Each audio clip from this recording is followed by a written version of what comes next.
ningwenda kwira andu a Murang'a maikie maitho na marore wega na mamurike wega nigetha mamenye mundu ni kanyoni muthemba u mamenye atongoria aria marahangira nda ciao makamendia na makendia ruriri magithii kuoya mbeca cia mahaki iria ciagiriirwo ni gukorwo igithomithia ciana iria citu cie mucii mbeca cia mahaki iria ciagiriirwo ni gukorwo ikigurira andu ndawa mathibitari iria gutari na atongoria aria marugama na nyumba yao na ruriri na andu a Murang'a na mauga o matikwenda 300,000 matingitikira kuoya mbeca nume mbeca ciina thahu mauga o makurugama na andu a Murang'a.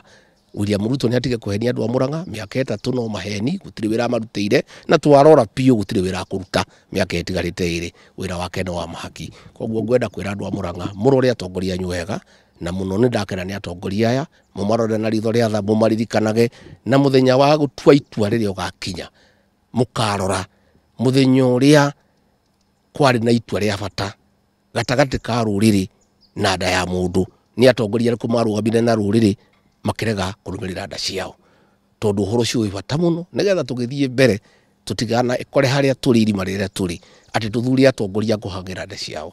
Koguo ni mwamenya itungati cianyu andu a Murang'a mumarore na mumarore wega na mumamenye wega na mware mathire kwendia ruriri mumokire rurita kagogo nigetha mwamona mukamamenya. And I want to thank these leaders because they have come to me with a message from the people of Murang'a that they have very clear instructions to disassociate themselves with bribery and corruption at State House. And what you have done, you have demonstrated leadership, that you respect the people who elected you, and you are satisfied with the salary that the people pay you as taxpayers, and you are not willing to sell your people and what they believe in for little money. It is actually very gratifying that MCAs can refuse a bribe of 300,000 to do the right thing. I really want to commend these great leaders from Murang'a, and I ask the people of Murang'a to identify leaders who are selfless and who cannot sell them. The few leaders from Murang'a who are selling the community and the residents are greedy and only thinking about themselves. And I've come to the conclusion that we have a few leaders in this region who, if the price is right, they can even sell their own mother. It's really a shame. You know, today what is happening in State House is pure corruption and bribery. The other day, William Ruto was complaining that members of parliament are asking for bribes. But he is a briber in chief in this country. The other day, he called the people of Kiambu and spent 60 million shillings. A week after, he called the people of Meru, spent another 60 million shillings. Today, he's going to spend 60 million shillings. He's giving people 10,000 each. That is 180 million. When hospitals in Murang'a have no drugs, when people are suffering because SHA is not working, when university students are at home, when students from secondary schools are at home, primary schools are not functioning because there is no money for capitation. All this money has been stolen and diverted for corruption and bribery. And State House has become a scene of crime. We want to tell the people of Murang'a not to worry because you have good leaders. And I am very encouraged that even in this difficult situation where William Ruto is using all manner of strategies to confuse people with money that is stolen, there are great leaders from Murang'a who have stood firm and said no. So what is happening today in State House is a shame. It's a national shame that State House has become the theater of absurd. It's a center of corruption and money laundering. Public funds are stolen daily and used as bribes to the people of Kenya. But I'm happy that the people of Kenya are focused and they see far. So I want to ask the people of Murang'a to take note of their true leaders who are here with me today. These are the true leaders that we have in Murang'a. These are dependable leaders. These are people who care for their people. These are people who respect the people who elected them. In equal measure, I ask the people of Murang'a to take note of the traitors in the State House. Those who are selling the people of Murang'a for little money for their stomachs.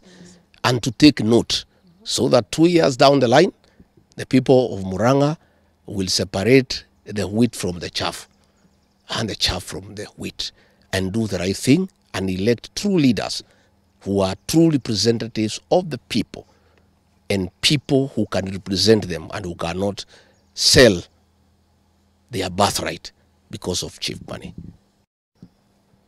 William Ruto does not need to call the people of Murang'a to discuss with them development. I was with him at Gachagua grounds, and I was a guarantor of William Ruto to the people of the mountain, and we signed an economic charter with the people of Murang'a. 3 years down the line, he has done nothing about it. It is unnecessary to pretend to call the people of Murang'a to discuss with them development. There is nothing he has done in 3 years. There is nothing he'll do in the next 2 years.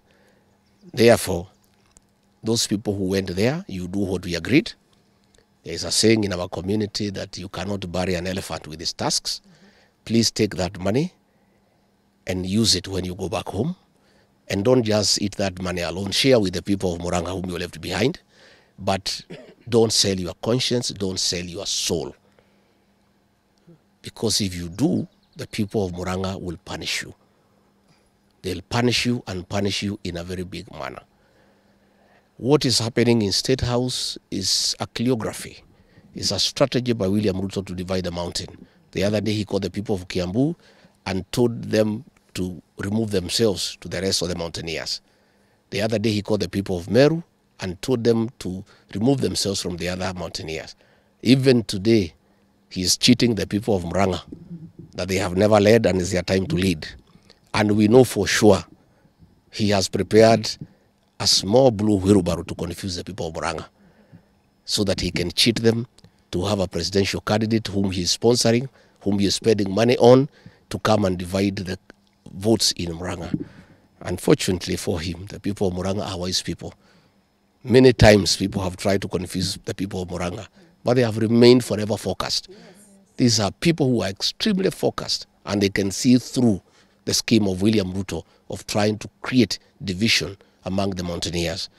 I want to call our people to stay united and to know that our strength is informed by our unity as a people.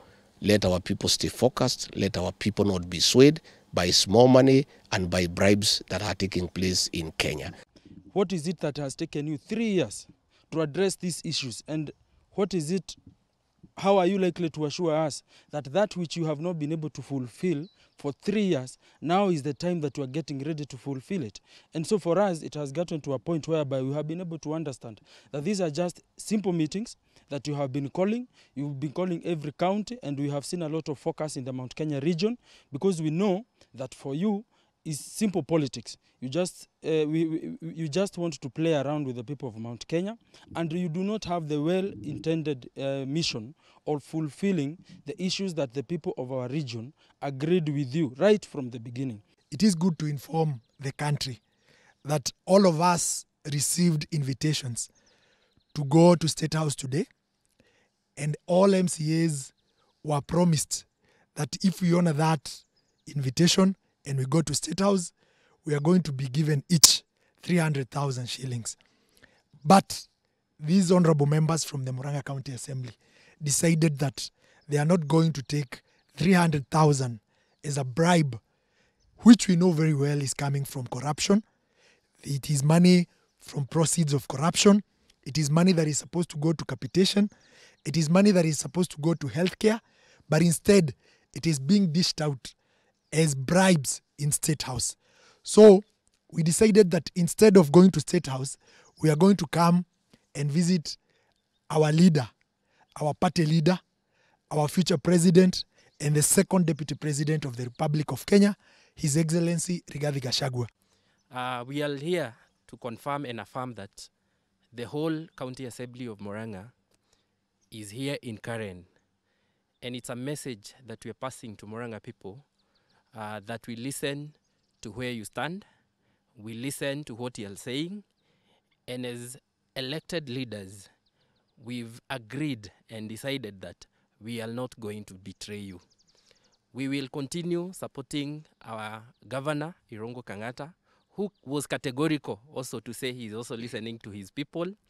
And we believe, Your Excellency, the second deputy president of Kenya, that we will not fail you, and Murang'a is wholly in DCP. Thank you so much.